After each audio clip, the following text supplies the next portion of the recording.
very difficult, because I had a high regard for Andy, and I would have, again, I found it very strange that he'd even want to do that, you know. Anyway, but the problem is, I did what you did. I went off the scene for too long.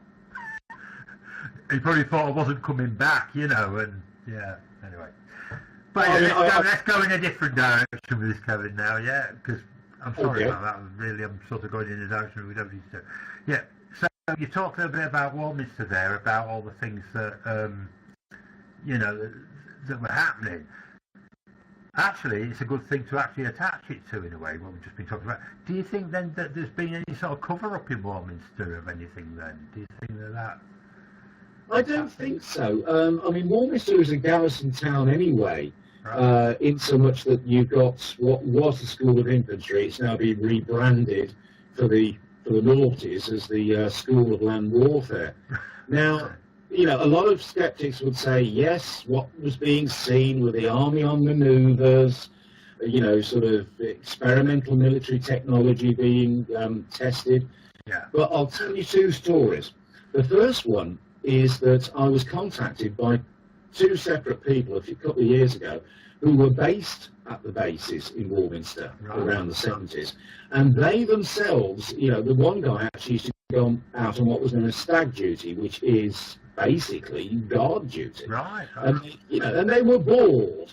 And they knew the history of the area, so, you know, they would inadvertently skywatch. Right. And this guy said that they saw one or two things that they couldn't explain on nights when there was no military activity at all. Right. That makes sense, doesn't it? From our point of view. That was the first one. And the second one is a personal one. It was Easter time of 1977 when a friend of mine and I went down to Warminster, and we were walking down from the infamous copse at the top of Cradle Hill towards an area that's known as the White Gates. Yeah. Off to the right is the West Wiltshire Golf Club, and from over that direction, which beyond that is Clay Hill, came four red lights. They were equally distantly spaced apart, pulsing about once every second or so. Right. They went over this cop heap, which I mentioned earlier. They then stationed themselves in a line horizontally over Battlesbury Hill, just stayed in this line for about a minute or so. Then the extreme left-hand object shot off horizontally at speed from a standing start, did a flawless 90-degree turn without stopping upwards. Gosh. Now, There's nothing, is there? No. we are talking a time, Nigel, when the Phantom Jet was the cutting-edge piece of military technology. Yeah. There is nothing we've got today They could do that that. can perform those kind of manoeuvres. And these objects were totally silent. Do you think they were actually being controlled then, from within, you know, by some sort of... Well, It's very difficult to answer that, really, honestly. my heart would like to say yes. Yeah. You know, the hard-headed UFO realist researcher, you know, even today, I'm still looking for answers to that, and I haven't got one. Yeah. I mean, I'll be honest with you, I was actually Director of Investigations for the northern part of England back in '89 for Beaufort myself, under Jenny Randalls. And one of the cases I'll never forget that we investigated up here, which is very similar to what you're saying there, Kevin, was of this sort of black wedge-shaped craft that came down into a field. Somebody had witnessed it near Menwith Hill Base. And they said that the aliens that got out of it, they must have been like us because they looked very human. And they had, you know, a round helmet on their head. Anyway, to cut a very long story short, you know, much more happened after that. Farmers were interviewed and all sorts of things in the local area. But it all turned out years ago, again in the Freedom of Information Act that brought the information forward, was that was test flights of the F-117 stealth fighter. Yeah. But it was being flown secretively. You know, nobody had ever seen that craft before. So it could be that, you know, that there are things flying around that would have been at that time when you saw that was technology. Yeah. You know, that, Like I say, the technology that's, I mean, I've actually, a few years ago when I was living down south, I was working when the Farnborough Air Show was on. Now, I was working in a nursery plant centre, yeah. and all of a sudden the ground literally started to shake. And all the staff went outside and said, "Oh, come and have a look at this, come and have a look at this." So we all dashed outside, and up in the sky, about the size of a 5p held at arm's length, Right. the stealth bomber. Right. But it was bloody loud. Not what you're led to believe then, yeah?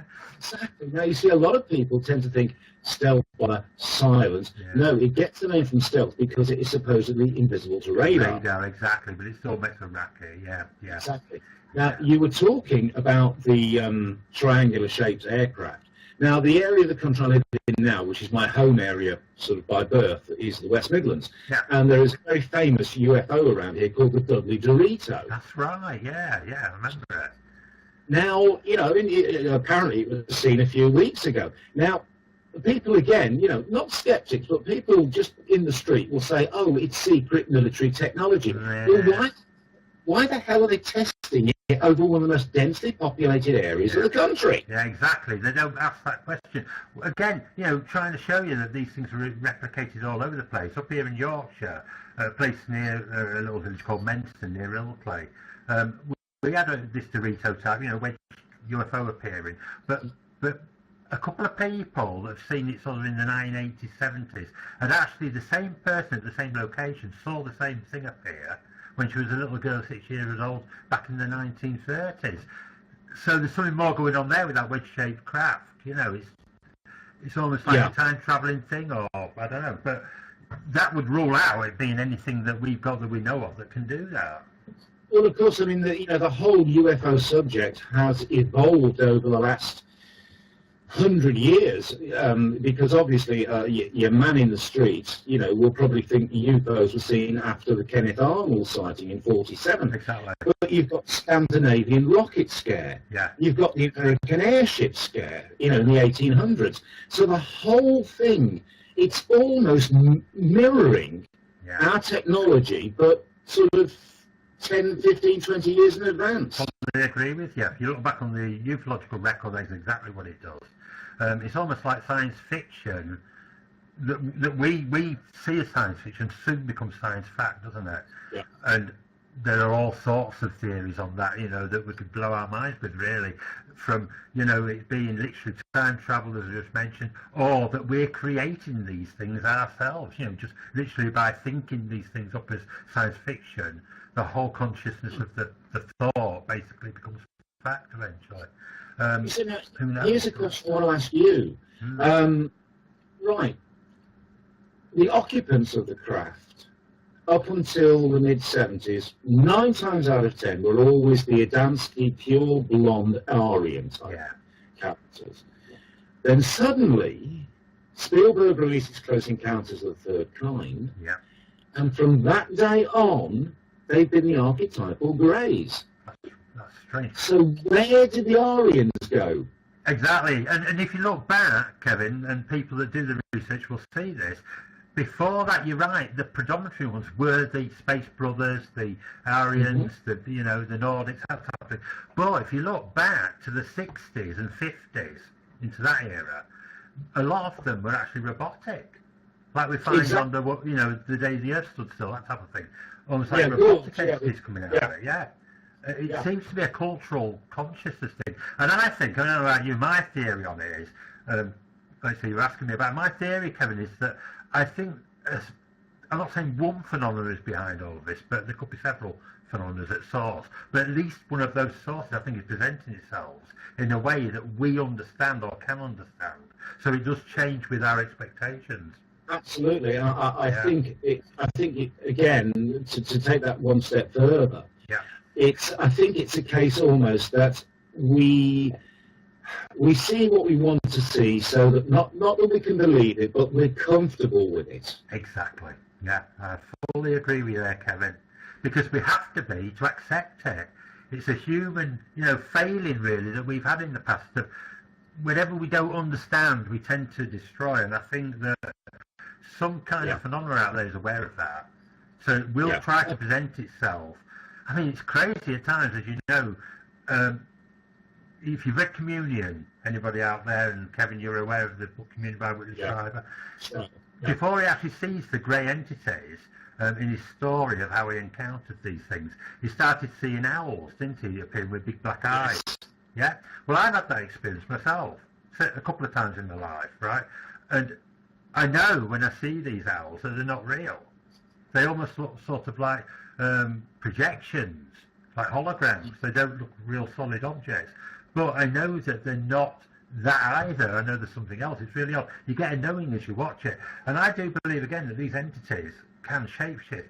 I don't think it's magic or going into folklore or anything like that. I think it's actually science, and they've reached such a certain, point, Kevin, where they can actually manifest energy and change energy to appear in whatever form they like. You read so many times about UFOs changing to things that we recognise, and it probably isn't that too difficult for them. And they will give us things that that we can understand, like you say, because otherwise we don't know what it is, we fear it. Well, I mean, I think a classic one, about going way back into prehistory almost, is the Ezekiel sighting. Oh yeah. I remember, again, going back to my youth, avidly reading, I think it was by a guy called Bloomberg. Oh yeah, it's a wonderful book, that. The Chariots of Ezekiel. That's the one. Yeah. And he was a NASA engineer. That's right. And he actually did work out what he thought that Ezekiel saw using modern technology knowledge. That's right, for the time, yeah. The book was full of diagrams and map drawings, wasn't it? Yeah. I mean, don't forget, there's the classic Arthur C. Clarke quote, and I must get this right, otherwise I get shot, is that any technology sufficiently advanced will appear like magic. Exactly, yeah, that's what it's about. That's what it's about. Don't you find, Kevin, that my son, I have to be careful here as well, because my son's actually learning physics at Manchester University. And, he just finds, he's quite open-minded about most of this, but there's a limit to it, because he can't, he's got to be careful how far he goes over the line.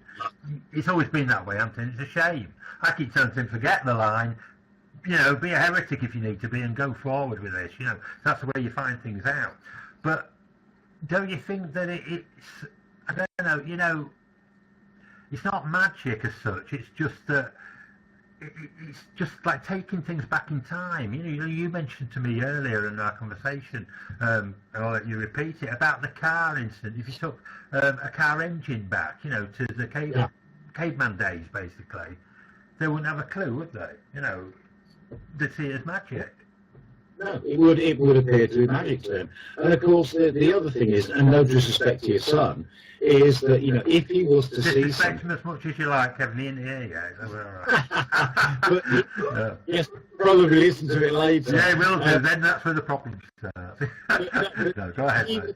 He will probably look at it from the logical stance of an engineer stroke scientist. That's right. Yeah. Okay, which is not a bad thing. No. It's not a bad thing. Not a bad thing. Because, I mean, the way I look at it now is that UFOs in the modern generation, the modern era, have been going since 1947. Now, if anybody, and I defy anybody to disagree with this, if anybody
in the sky, which they initially can't explain, they, because of the cultural conditioning that they've had, will automatically think UFO. That's right.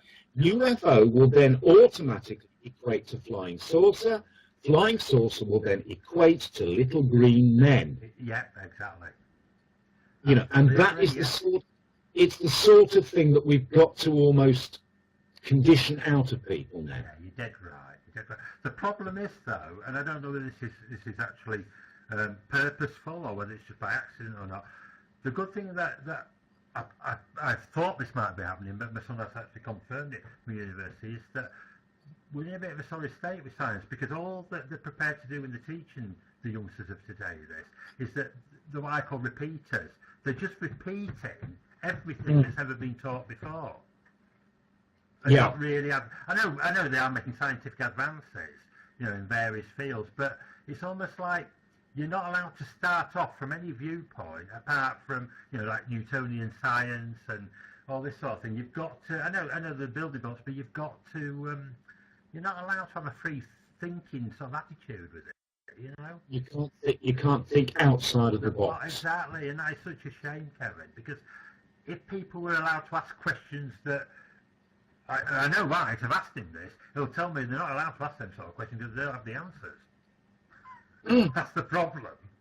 Yeah, because they're not conditioned to actually look for them. No, and that is just what you're saying there. It's really something we've got to break that cycle.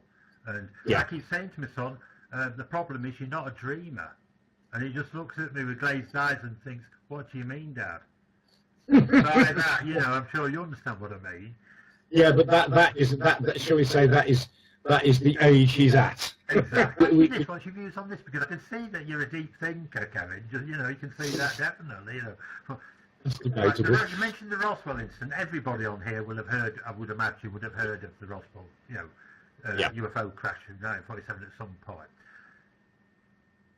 I've got my own views on this, but I'm not going to say them until you've said what you've got to say. But, right, doesn't it strike you as odd, Kevin, that a craft that could, when it's mechanical or whatever it is, can get billions and billions of miles from wherever it came from, right, to actually come into our atmosphere and so easily just crash? They said through the weather, didn't the weather conditions, like anyway. They reckon it was, yeah. What's your views on that, and why would that happen? Well, obviously they never found the L plates, did they? Could have been a female driver. Oh, careful. Off the air next week. Careful, that's it. No, they don't really joking. Your wife will be pulling the plug. Yeah, I mean, I suppose I could take that on to a further question that could be asked rather than answering it, is that, you know, why do UFOs have flashing lights? You know, do they need them? Yeah, you know, exactly. do they want to be seen? Yeah. As regards Roswell, that is amazing. That, you know, that's never crossed my mind. I'll be looking at that in a different way now from now on, because they all have flashing lights. They're the most of the kind of time. Yeah. Green for turning left, red for turning right. But going back to Roswell, I mean, it's like Rendlesham as well. Yeah. So much has been written about it now. You'll never get to the truth. No.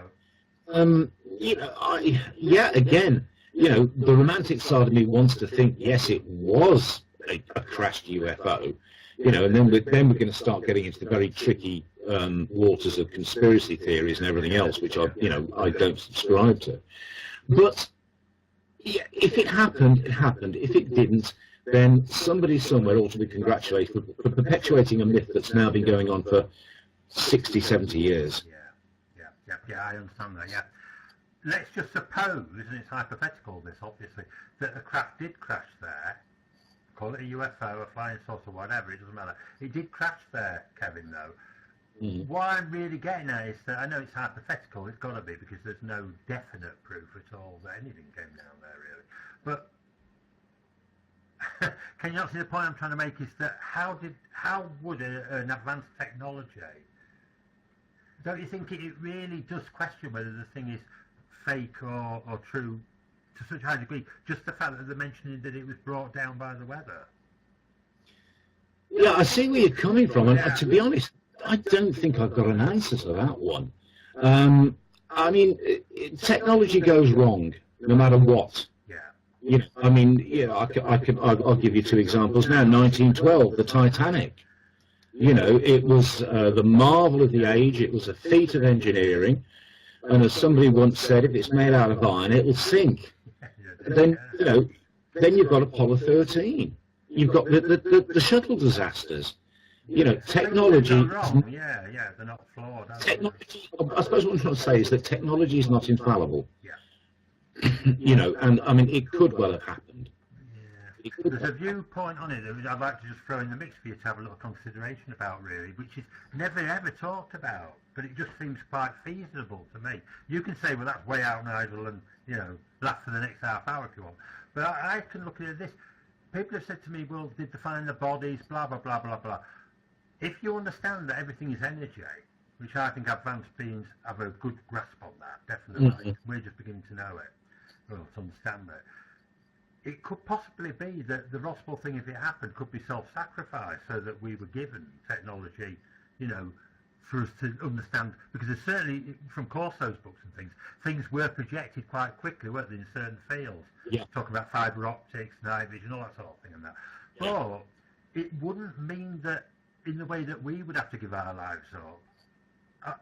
If they know how to transfer energy from a body out of it quickly, before the crash, that would be quite possible for them. And there's one thing as well, that I remember reading they found no engine on board this craft, apparently.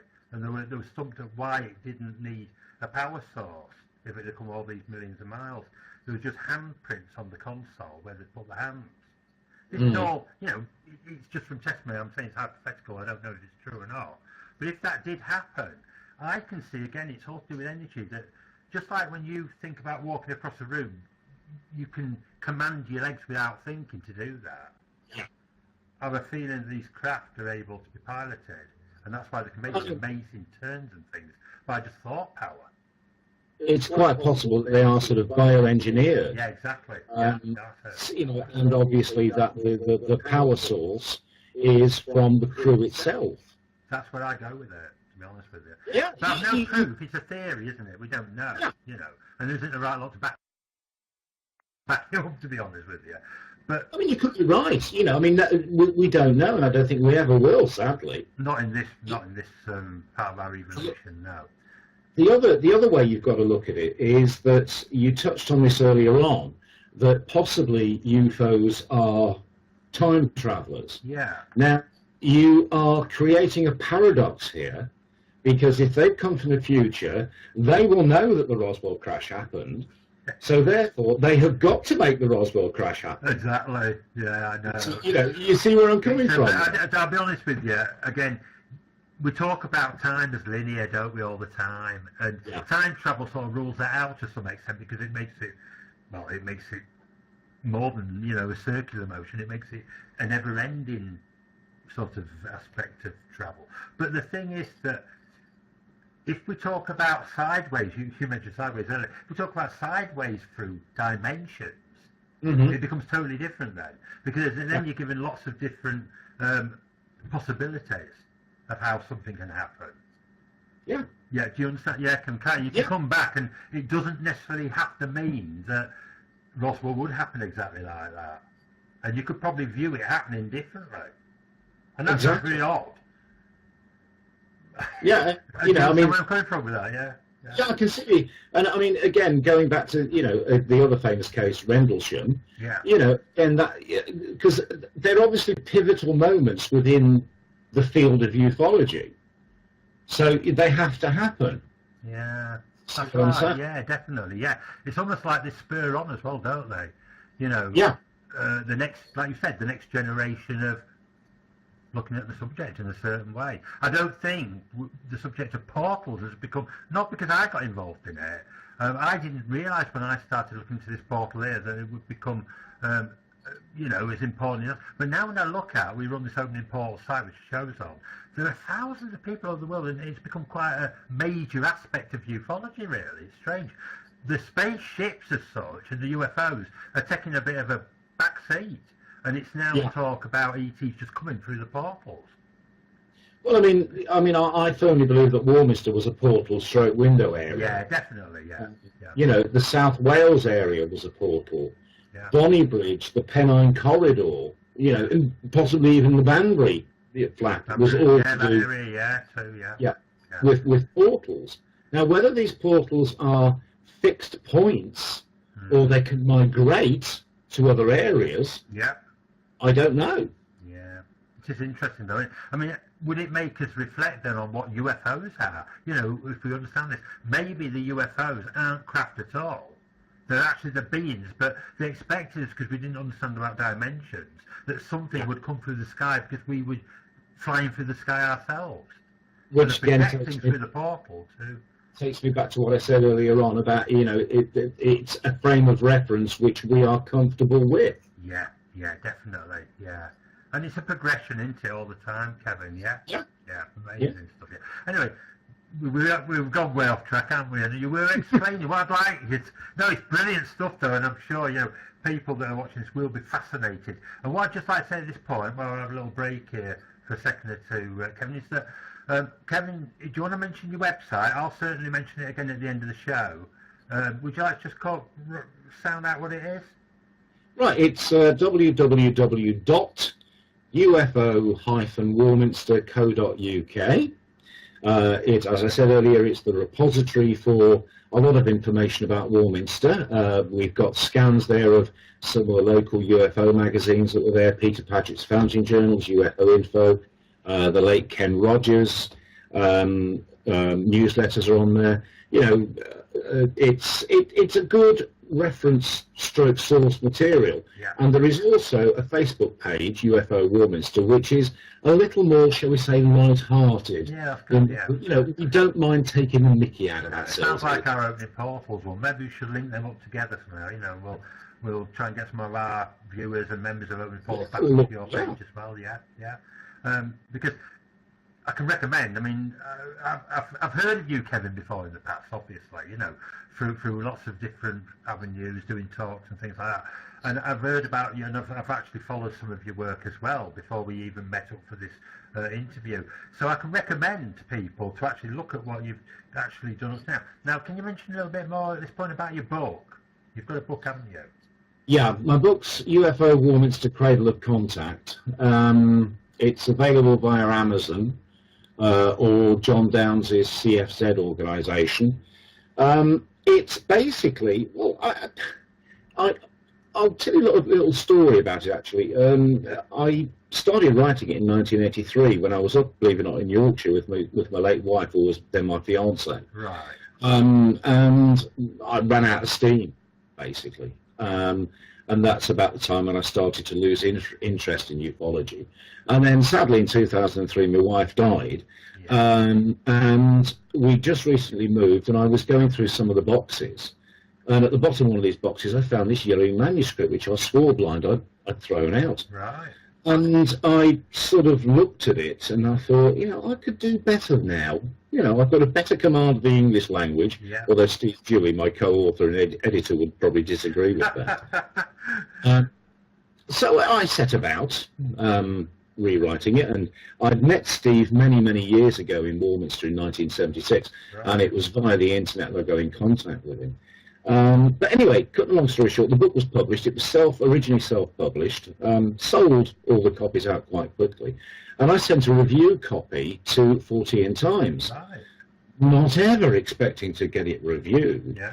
And then, lo and behold, there it was, reviewed in 14 Times, 9 out of 10. Really? Shot. Yeah.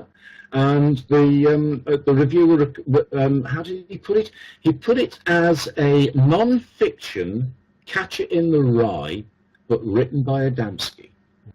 What we experienced in Warminster was a life-changing, defining moment. Right. And is this from you that, and people that are in your book then? Is this all the people that are mentioned? And yeah. Steve and yeah.